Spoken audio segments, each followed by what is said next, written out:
रोटी को ना इसी तरह बेल लेंगे। अब साग को ना रोटी के अंदर रख लेंगे। अब पराठा डाल लेंगे ऊपर।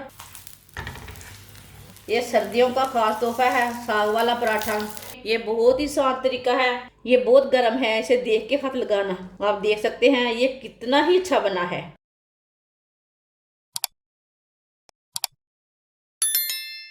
यहाँ मैंने आटा लिया है। आटे को मैंने 15 मिनट पहले गूंद के रख लिया था। ये नॉर्मल आटा है जो आप घर में रोटी बनाते हैं ना आटे की, ये वही आटा है।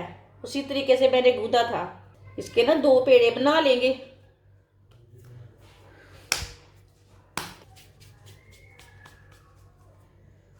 आप इससे थोड़ा छोटा पेड़ा बनाना चाहते हैं तो थोड़ा छोटा भी बना सकते हैं, वो आपकी मर्जी है, लेकिन बनाना इसी तरह है।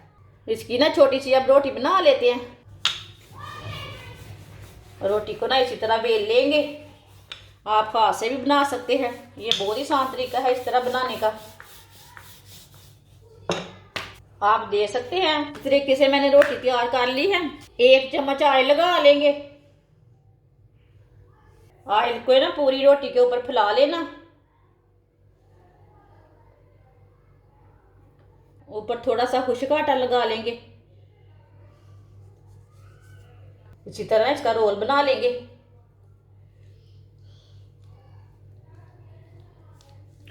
दोबारा इसका पेड़ा तैयार कर लेना है।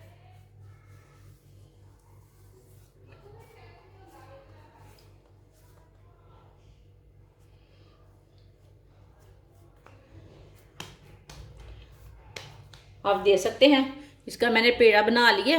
दूसरे को भी इसी तरह तैयार कर लेंगे। दोनों पेड़ों को मैंने तैयार कर लिया है। एक ही जैसे दोनों तैयार किए हैं। इसी तरह ना हाथ से इसकी छोटी छोटी रोटियां तैयार कर लेनी है। आप बेलने से भी बना सकते हैं, लेकिन मैं हाथ से ही ज़्यादा बनाती हूँ। ये पराठा बनाना हो तो मैं ज़्यादा हाथ से ही बनाती हूँ।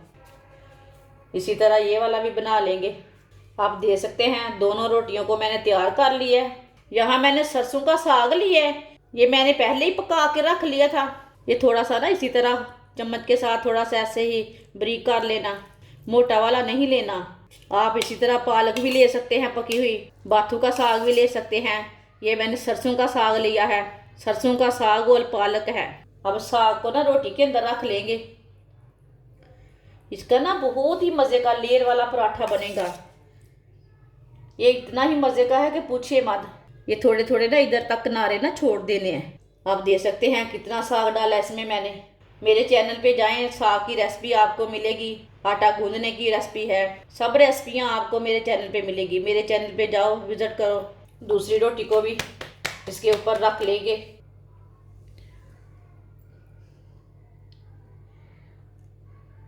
इसी तरह ना किनारों को ना ऐसी तरह दबा लेंगे। अच्छी तरह दबाना है, इसे आपस में जुड़ जाए अच्छी तरह, ताकि साग हमारा बाहर ना निकले। अच्छी तरह दबा दिया। अब मैंने ना पराठे को ना हाथ से ही बनाना है। इसको मैंने बेलने से नहीं बनाना, नहीं तो साग बाहर निकल जाता है। पराठा अच्छा नहीं बनता बिल्कुल भी। इसी तरह हाथ से ना हल्के हाथों से बना लेना इसे। आप देख सकते हैं इसे मैंने हाथ से ही बना लिया है। अब तवे के ऊपर डाल लेंगे। तवे को ना पहले ही मैंने गर्म होने के लिए रख दिया था। तवा हमारा अच्छी तरह गर्म हो चुका है। अब पराठा डाल लेंगे ऊपर। इसी तरह ना हाथों से थोड़ा सा दबा लेना इसे। अब चूल्हे की आंच को ना थोड़ा सा तेज कर देंगे। इसे ना 2 चम्मच ऑयल लगा लेंगे। आप घी भी लगा सकते हैं, जो घी आपको पसंद है वो लगा सकते हैं। देसी घी भी लगा सकते हैं, दूसरा घी भी लगा सकते हैं, वो आपकी मर्जी है। 2 मिनट तक इसे पकने देते हैं, बाद में इसे उल्टाते हैं। 2 मिनट हो चुके हैं, इसे उल्टा लेते हैं। ये वाली साइड में भी 2 चम्मच ऑयल लगा लेंगे। आप कम खाते हैं ऑयल तो 1 चम्मच ही लगाना। ये साग वाला पराठा इतना ही कि मज़े का है कि पूछिए मत। ये सर्दियों का खास तोहफा है साग वाला पराठा। जो बच्चे साग नहीं खाते वो भी पसंद करेंगे साग खाना। ये इतना ही मज़े का पराठा है। ये बहुत ही आसान तरीका है इसी तरह साग बनाने का। आप अपनी बच्चियों को लाजमी सिखाएं खाना बनाना। खाना बनाना बच्चियों को लाजमी आना चाहिए।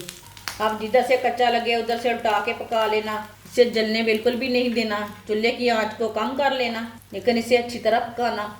ये चाय के साथ भी खा सकते हैं आप, ऐसे भी खा सकते हैं। ये बहुत ही ज़्यादा मज़े का है। जिसको साग पसंद है ना, ये लाजमी पराठा इस तरीके से लाजमी बना के खाएं। अब चूल्हे को बंद कर देते हैं। आप देख सकते हैं साग वाला पराठा हमारा तैयार हो चुका है। इसे प्लेट में डाल लेते हैं। आप देख सकते हैं साग वाला पराठा हमारा बहुत ही मज़े का बना है। आप ज़रूर इस तरीके से लाजमी बना के देखें। ये बहुत ही आसान तरीका है साग वाला पराठा बनाने का। ये बहुत गर्म है, इसे देख के हाथ लगाना। आप देख सकते हैं ये कितना ही अच्छा बना है। बहुत गर्म है, हाथ जल जाएंगे। पराठा हमारा बहुत ही मज़े का है। हमारी वीडियो पसंद आए तो लाइक करें और हमारे चैनल को सब्सक्राइब करें। अच्छा, खुदा हाफिज़।